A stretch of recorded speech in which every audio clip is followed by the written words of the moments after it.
Բարև ձեզ, Ստեփան Գրիգորյան, YouTube-յան ալիքի մասնակիցներ։ Ողջունում եմ ձեզ բոլորիդ։ Այսօր հունվարի 22-ն է։ Մենք շարունակում ենք մեր աշխատանքը։ Մեր աշխատանքը անչափ կարևոր է Սփյուռքայության համար, Սփյուռքայության բոլոր առանց բացառության օջախների համար։ Մեր աշխատանքը անչափ կարևոր է բոլոր առանց բացառությամբ Հայաստանի Հանրապետության քաղաքացիների համար։ Հենց դրա պատճառով, որ մենք հենվում ենք օբյեկտիվ ինֆորմացիայի վրա, հենց դրա պատճառով, որ մենք ստուգում վերստուգում ենք մեր ունեցած ինֆորմացիան։ Դուք տեսնում եք հիմա ազգային ժողովի գալիք ընտրությունների հետ կապված մեծ թվով փորձագետներ, մեծ թվով քաղաքական գործիչներ ելույթներ են ունենում, քայլեր են անում քաղաքական ու ակնհայտ կորցնում են օբյեկտիվությունը, քանի որ իրանք մտնում են այդ քաղաքական պայքար, ներքին պայքար, կուսակցական, քաղաքական ընտրությունների հետ կապված։ Ի տարբերություն շատերի, մենք շարունակում ենք մնալ անկախ, մենք շարունակում ենք անաչառ հետևել զարգացումներին։ Ուրեմն այսօր ես ձեզ հետ ուզում եմ խոսել Թրամփի նախաձեռնած խաղաղության խորհրդի ստեղծման հետ կապված հարցերին։ Դուք գիտեք, Նիկոլ Փաշինյանը վարչապետը Հայաստանի հիմա գտնվում է Դավոսում ու հենց Դավոսում պետք է անցնի ու անցնում է այս շատ կարևոր արարողությունը պաշտոնական։ Հիմնումը այդ խաղաղության խորհրդի Թրամփի կողմից նախաձեռնած Միացյալ Նահանգների նախագահի։ Համարում եմ շատ ճիշտ քայլ արեց Հայաստանը, որ ընդունեց հրավերը Դոնալդ Թրամփի հիմնադիր անդամ դառնալ այս խորհրդում խաղաղության։ Բայց այս ինստիտուտը, որը միջազգային հիմա ստեղծում է Դոնալդ Թրամփը, ինքը ստեղծում է ունենալով իր ուղեղում ստեղծում է ավելի մեծ բան, ոչ միայն Գազայի կոնֆլիկտի լուծման հետ կապված։ Ու հենց դրա մասին մենք պետք է խոսենք։ Ում ուղարկեց Դոնալդ Թրամփը հրավերները, ով համաձայնվեց մտնել այս խորհրդի հետ, այ հենց դրա հետ կապված անպայման մենք պետք է խոսենք ու Հայաստանի քայլը։ Ինչու է ճիշտ, որ Հայաստանը համաձայնվեց մտնել այս խաղաղության խորհրդի մեջ։ Դրա մասին այսօր մենք կխոսենք։ Կխոսենք անպայման Նիկոլ Փաշինյանի պատասխանների մասին երեք ազգային ժողովում կառավարական ժամի ժամանակ, երբ որ դուք գիտեք կառավարության ժամի ժամանակ, երբ որ դուք գիտեք պատգամավորները հարցեր են տալիս վարչապետին, կառավարության անդամներին ու շատ ուշագրավ պատասխաններ տվեց Նիկոլ Փաշինյանը, մի շարք պատասխանների մասին անպայման այսօր կխոսենք, նաև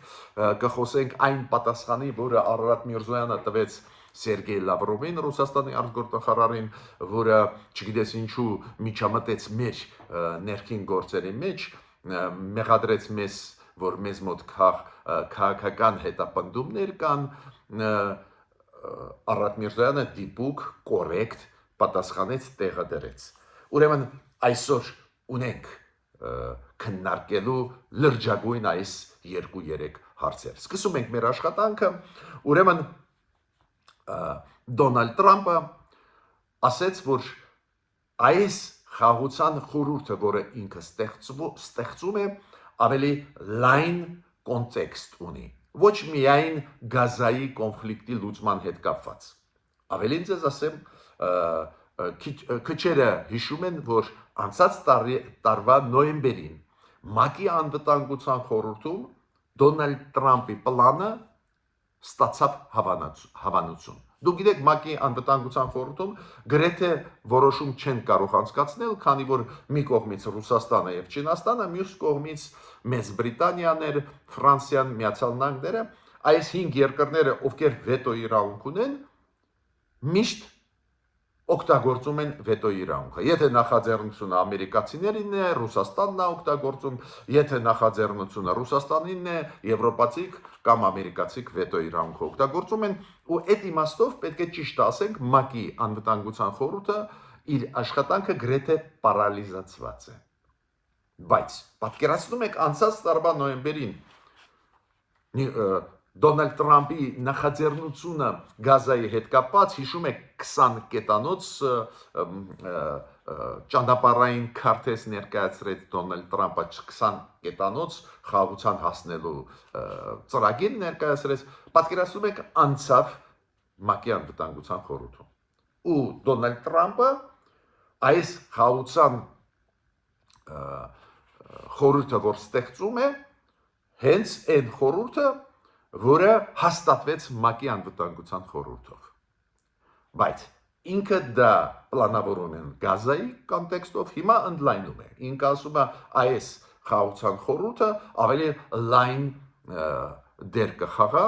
նաև եթե Ուկրաինայում զինադադար լինի, ուրեմն Ուկրաինայի հարցը դրա մեջ կմտնի ու այլ կոնֆլիկտային գոտիներ ու լուծված կոնֆլիկտների հարցերը հենց այդ խորհրդի միջոցով պետք է կարգավորվեն։ Կոպիտ ասած Դոնալդ Տրամփը ասեց, դա կարող է փոխարինել ՄԱԿ-ը։ Ու Դոնալդ Տրամփը միաժամանակ ասում է, մենք գնահատում ենք ՄԱԿ-ի դերը, բայց ՄԱԿ-ը էֆեկտիվ չի աշխատում։ Հիմա ստեղծում են ինստիտուտ միջազգային, որը ՄԱԿ-ի դերը կխաղա։ Չինաստանը արձագանքեց։ Ակնհայտ է, որ Չինաստանը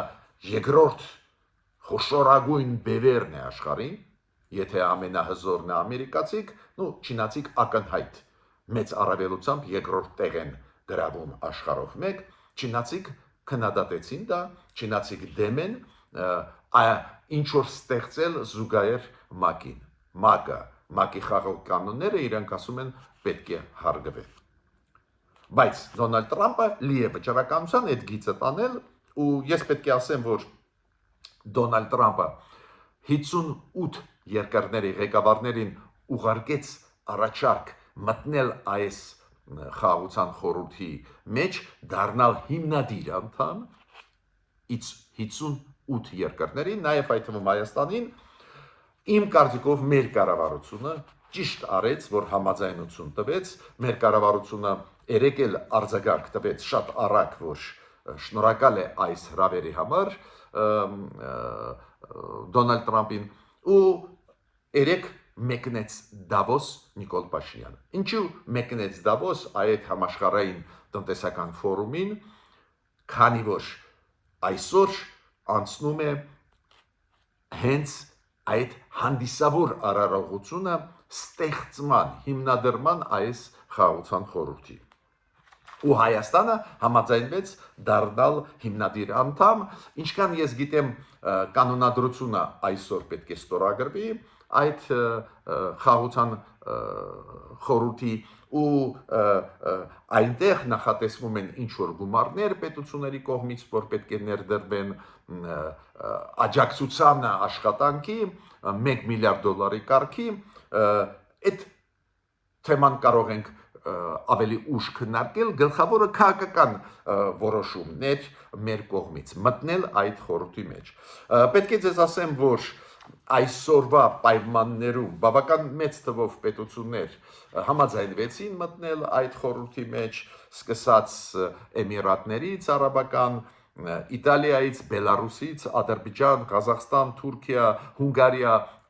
Արգենտինան, շատ ու շատ երկրներ համաձայնվեցին մտնել այդ խորհրդի մեջ, Իսրայելը, նյուանսներ կան, օրինակ Ֆրանսիան եւ Մեծ Բրիտանիան դեր հրաժարվում են մտնել այդ խաղաղության խորհրդի մեջ, Գերմանիան ասեց ուզում է մտնել, բայց ուզում է որ որոշումները այդ խորհրդի չհակասեն ՄԱԿ-ի հիմնադիր սկզբունքներին, մոտեցումներին, այդպես դինամիկա զարգանում իրավիճակը, Զելենսկին ինքն էլ ստացավ հրավեր, բայց Զելենսկին, Վլադիմիր Զելենսկին, Ուկրաինայի նախագահն ասում է, ես չեմ պատկերացնում ոնց մենք կլինենք նույն խորհրդում, ասենք Պուտինի հետ, Ռուսաստանի ու Բելարուսի հետ։ Բելարուսը ես գիտեմ, որ համաձայնվեց մտնել, բայց Պուտինը ասում է մենք պետք է ուսումնասիրենք ու ինքը ասեց ես հանձնարարական տվեցի մեր արտգործնախարարությանը ուսումնասիրել այս խնդիրը եւ մենք պետք է խորհրդակցենք մեր գործընկերների հետ, ու պարզա ինքը նկատի ունի առաջի հերթին Չինաստանը, նոր մենք որոշում կընդունենք այսօր գիտեք Պուտինը պետք է հանդիպի նաև Միացյալ Նահանգների բանագնացների հետ, պարոն Ուիտկոֆի եւ Կուշների հետ, այդ Ուկրաինայի հետ կապված process-ը, որը անցած տարվա դեկտեմբերին թափով գնում էր, հիմա ամերիկացիք ուզում են շարունակել, Ռուսաստանը չհամարձակվեց մերժել, կհանդիպի, 3 հանդիպում եղավ Ուկրաինայի պատվիրակության նույն պարոն Ուիտկոֆի ու Կուշների հետ, ուրեմն ստեղ էլ ինչ որ process գնում է, բայց Պուտինը ինչ ասեց, մենք պետք է մտածենք։ Ինչի հետ է կապված, որ 4 բացի Միացյալ Նահանգներից 4 պաշտոնական միջուկային պետությունները ու միջուկային զենքը ճանաչվում է աշխարհի կողմից Ֆրանսիան, Մեծ Բրիտանիան, Չինաստանը, Ռուսաստանը մի քիչ զգուշավոր ընդունում են այդ նախաձեռնությունը, քանի որ այս երկրները Ֆրանսիան, Մեծ Բրիտանիան, Ռուսաստանը, Չինաստանը, ովքեր ունեն միջուկային զենք, ի պաշտոնե ճանաչված աշխարհի կողմից, իրենք ՄԱԿ-ի անվտանգության խորհրդում ունեն վետոյի իրավունք։ Ոստեղ իրանք այդ վետոյի իրավունքը կորցնեն, դա է պատճառը, որ իրանք զգուշավոր են այդ նախաձեռնության մասին Դոնալդ Տրամպի։ Օրինակ Ռուսաստանին անչափ կարևոր էր ու կարևոր է մտնել այդ խորհրդի մեջ, որ մեկուսացումից դուրս գան քաղաքական ձիվանագիտական մեկուսացումից, բայց իրանք մտածում են, որ չթուլանա իր վետոյի իրավունքը, որը իրանք ունեն ՄԱԿ-ի անվտանգության խորհրդում։ Հիմա շատերը խոսում են, որ այս նախաձեռնությունը Դոնալդ Տրամպի դա կոպիտ ասած զուգահեռ ՄԱԿ-ի ստեղծումն է։ Իմ կարծիքը գիտեք որն է։ Ես համարում եմ, որ այս նախաձեռնությունը Դոնալդ Տրամպի այդքան էլ չի փոխարինում ՄԱԿ-ը, ինչքան կփոխարինի, կարող է փոխարինել ՄԱԿ-ի անվտանգության խորհուրդը։ ՄԱԿ-ում կա գլխավոր ինստիտուտ ՄԱԿ-ի անվտանգության խորհուրդ, որի որոշումները պարտադիր են։ Դա Դոնալդ Տրամպը ուզում է փոխարինել իր խաղաղության խորհրդով։ Իմ կարծիքով դա է, ու այս նախաձեռնությունը լուրջ նախաձեռնություն է։ Ես կասկած չունեմ, որ Հայաստանը ճիշտ արեց ու ողջունում եմ այդ որոշումը, որ Հայաստանը ընդունեց հրավերը հիմնադիր անդամ դառնալ այս նախաձեռնության, ընդունեց հրավերը Դոնալդ Տրամպի ու այսօր այդ հանդիսավոր արարողությունը կանցնի Դավոսում, մենք այդ ամեն ինչը կտեսնենք, շատ դինամիկ է վիճակը, ով կհամաձայնվի այդ 58 երկրներից, օրինակ կա ինֆորմացիան, որ Շվեդիան, Նորվեգիան միանշանակ մերժեցին Դոնալդ Տրամպին, շատ ու շատ այլ երկրներ եվրոպական կմերժեն, բայց օրինակ եվրոպական երկրներից Իտալիան, Հունգարիան համաձայնվեցին ու էլի պետություններ կլինեն կհամաձայնվեն, Գերմանիան տեսակ դեռ տատանվում է, այսօր այդ ամեն ինչը կֆիքսվի, բայց Միացյալ Նահանգների դերը շատ մեծ է աշխարհում, միանշանակ է, որ այս նախաձեռնությունը կզարգանա խաղաղության խորհրդի ստեղծման հետ կապված, ուրեմն ճիշտ է, որ մենք մտանք այդ process-ի մեջ ու չեմ բացառում, որ մի քիչ ավելի ուշ նույն Մեծ Բրիտանիան, նույն Ֆրանսիան կմտնեն այդ խորհրդի մեջ, քանի որ դա նախաձեռնում է Միացյալ Նահանգները, ամենահզոր երկիրը աշխարհի ու այդ process-ում պետք է մասնակցենք։ Հայաստանի դեպքում կա էլի գործոն, ինչու Հայաստանը պետք է համաձայնվեր ու գնաց Նիկոլ Փաշինյանը Դավոսում է հիմա գտնվում, դա կապված է TRIP ծրագրի հետ, Դոնալդ Տրամպ ուղու ծրագրի հետ։ Պատկերացնում եք, մենք պլանավորում ենք, սկսեցինք իրականացնել, գրեթե սկսում ենք իրականացնել լրջագույն ծրագիր Միացյալ Նահանգների հետ, հենց Դոնալդ Տրամպի ծրագիրը սկսում ենք իրականացնել ու հրաժարվենք այս ձևի նախաձեռնություններից, զարմանալի կլիներ։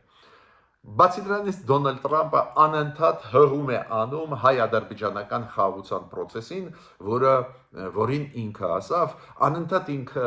նույն միտքը ասում է, որ Պուտինը ինձ խոստովանեց, որ 10 տարի չկարողացավ լուծել հարցը, ես լուծեցի մի քանի օրվան ընթացքում, ինքը ուզում է այդ հաջող օրինակը առաջ բերել, բայց հերթական անգամ սխալ արտասանեց Ադրբեջանի անունը։ Ինքը Ադրբեջան երկրորդ տարը նորից խառնեց, նու այդպես լինում է, բայց հիշում եք, որ նաև սխալ էր ասում Հայաստանը խառնում էր Ալբանիայի հետ, բայց այն, որ ինքը ֆիքսեց Հայաստան-Ադրբեջան process-ը, այն, որ ինքը անընդհատ հղում է անում, իմ կարծիքով բխում է մեր շահերից, քանի որ դա գրեթե չզոքացնում է ուժային քայլերը հաջորդի դեմ։ Հիմա պարոն Միրզոյանը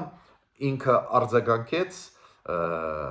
այն ելույթին, որը ունեցավ Սերգեյ Լավրովը 2 օր առաջ։ Մենք մեկնաբանել ենք բավական զարմանալի հայտարարություններ Սերգեյ Լավրովի, մենք հասկանում ենք, որ մեզ մոտ ընտրությունները մոտենում են, Ռուսաստանը ուզում է լարվածություն մտցնի Հայաստանի ներսում, հիշում եք Սերգեյ Լավրովը նույնիսկ մեր ընտրությունների լեգիտիմությունը դրեց հարցականի տակ, հիշում եք 3-4 օրը մենք խոսացել ենք ձեզ այդ թեմայով, 3-4 էլ, որ Սերգեյ Լավրովը ինչ է ասում, ինքը ասում է Մոլդովայի սցենարը կարող է կրկնվել Հայաստանում, Մոլդովայի սցենարը իրանք գիտեք ոնց են մեկնաբանում, իրանց տեսանկյունից, որ իբր Մոլդովայի իշխանությունները ֆալսիֆիկացրեցին ընտրությունների արդյունքները,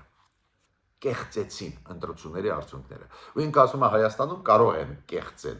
այդ որտեղից ինքը իմացավ, երբ որ գործող իշխանությունները 7 տարվա մեջ 2 ազգային ժողովի ընտրություններ անցկացրեցին,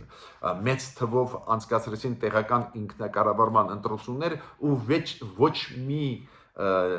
դիմում բողոք չկա այդ ընտրությունների դեմ ուղված այս պրոռուսական նույնիսկ ընդդիմության կողմից։ Ուրեմն որտեղից ինքը վերցրեց, որ իշխանությունները կկեղծեն։ Դա էլ է հիբրիդային պատերազմի տարեր, կասկածի տակ դնել լեգիտիմությունը մեր իշխանության, տիրելու համար Հայաստանը, չի ստացվում, պարզ է դա, բայց Արարատ Միրզոյանը արձագանքեց այլ ասածին Սերգեյ Լավրովի։ Սերգեյ Լավրովը, երբ որ խոսեց Վարդան Ղուկասյանի մասին, այդ Գյումրու քաղաքապետի մասին, ինքը ասեց, որ իրան հետապնդում են քաղաքական իր հայացքների համար։ Պատկերացնում եք, մտածել, որ Վարդան Ղուկասյանը ունի քաղաքական հայացքներ, դու այդ կատակների ժանրից է, էլի, ու ասել, որ իրան հետապնդում են, որ Հայաստանում հալածում են քաղաքական ընդդիմադիրներին, դա էլ չի համապատասխանում իրականության, շատ կորեկտ պատասխանեց Արարատ Միրզոյանը։ Ասում է դա առաջինը միջամտությունն է մեր ներքին գործերի մեջ, երկրորդը Հայաստանում այս ձևի երևույթներ չկան։ Իդեպ ասում ես կգումարեի նաև այլ միտք, բայց պարզ է, Արարատ Միրզոյանը արտգործնախարարն է Հայաստանի կորեկտ արտահայտվեց, տեղը դրեց Լավրովին, ասեց մեզ մոտ քաղաքական հետապնդումներ չկան, այս ձևի երևույթ չկա, ասեց դա նաև միջամտությունն է, մեր ներքին գործերի մեջ կորեկտ պատասխանեց, ես օրինակ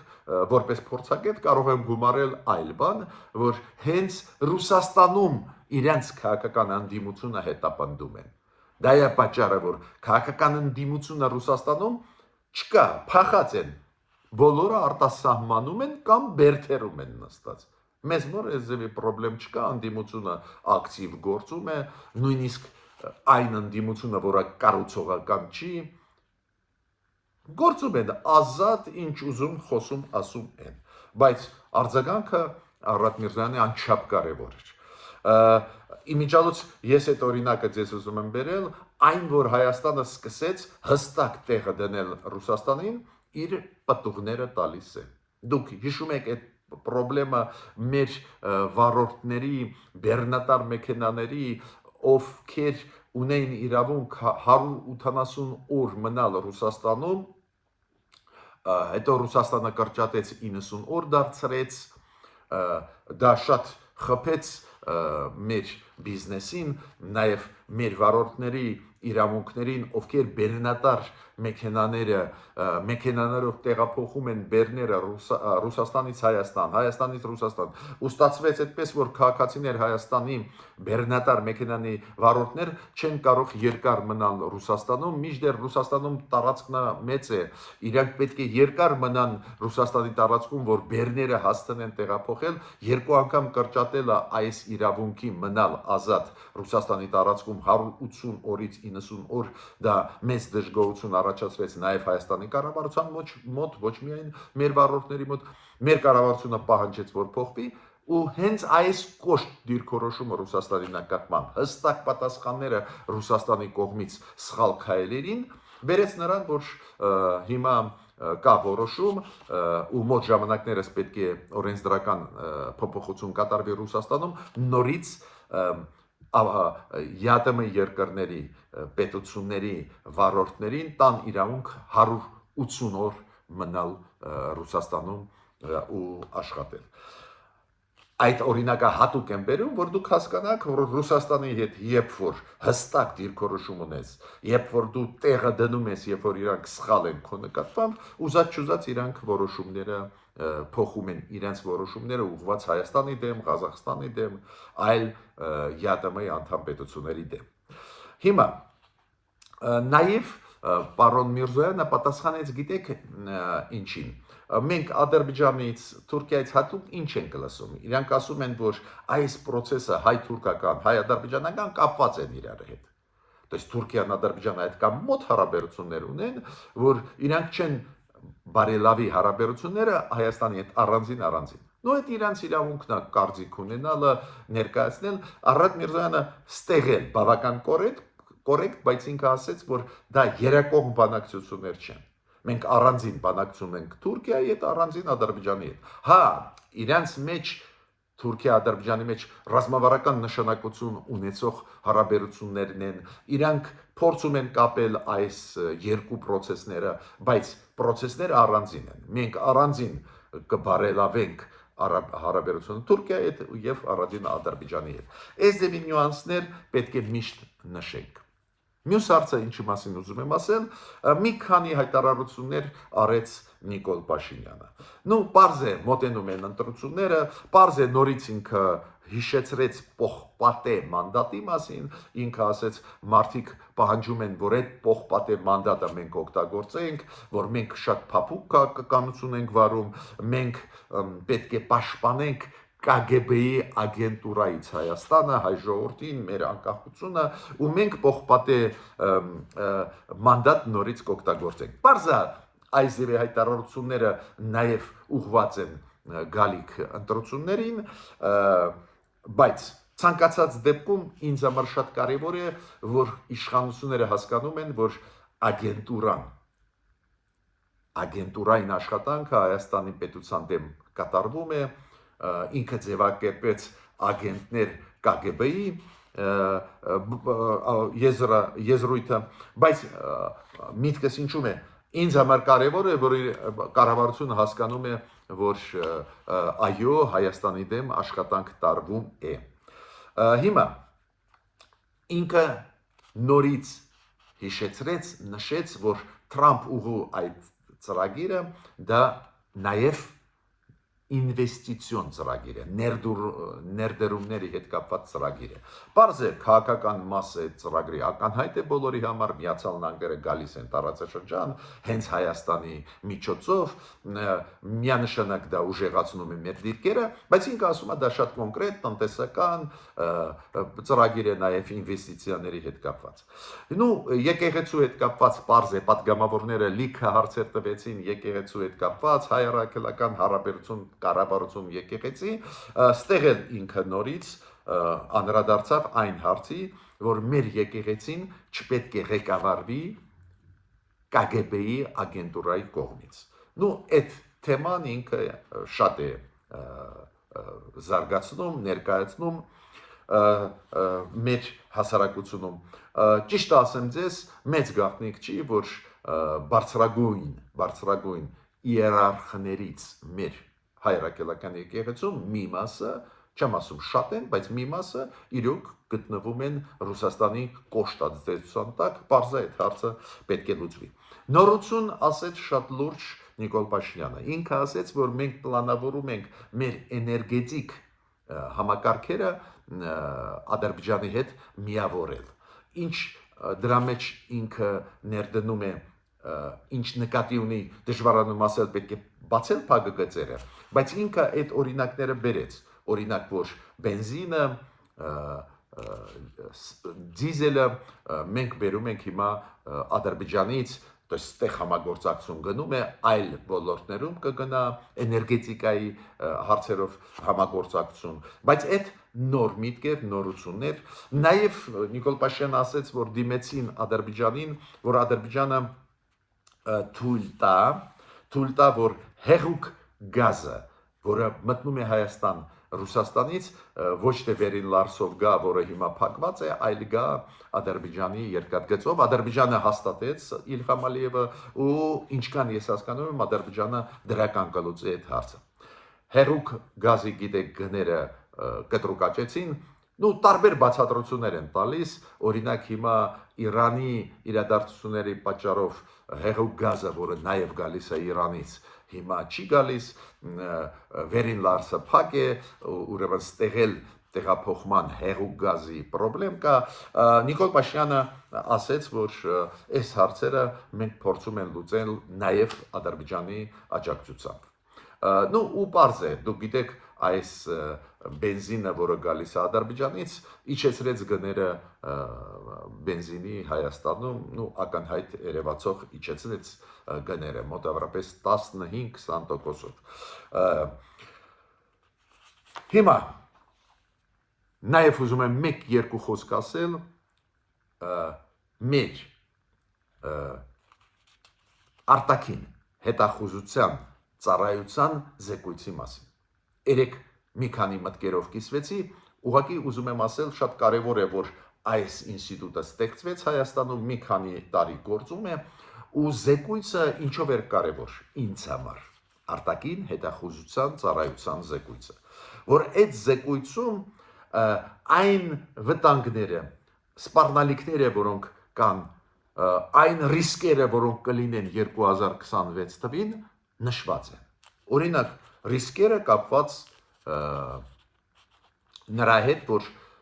փորձ կարվի առանձին խաղացողների կողմից միջամտել մեր ընտրությունների process-ին։ Հիբրիդային նաև վտանգներ կան։ Նաև խոսվեց դրա մասին, որ այդպես կոչված արևմտյան Ադրբեջան այս եզրույթը, այս ծրագրի առաջ տանել Ադրբեջանում կարող է խանգարել խաղաղության օրակարգերին։ Ինչու ես համարում եմ դա շատ կարևոր, դա պետական ինստիտուտ է, ու պետական ինստիտուտի զեկույցում կան այս ձևի մտահոգություններ ֆիքսված։ Դա անչափ կարևոր է Հայաստանի համար, Հայաստանի ճկուն լինելու համար, դիմադրողականության համար, եթե պետական ինստիտուտները հասկանում են, որ որտեղից կարող են գալ վտանգներ, ուրեմն դրա դեմ կարելի է պայքարել, կարելի է քայլեր անել։ Ես ավարտեցի այսօրվա մեր հանդիպումը, ելույթը, մինչ նոր հանդիպումներ։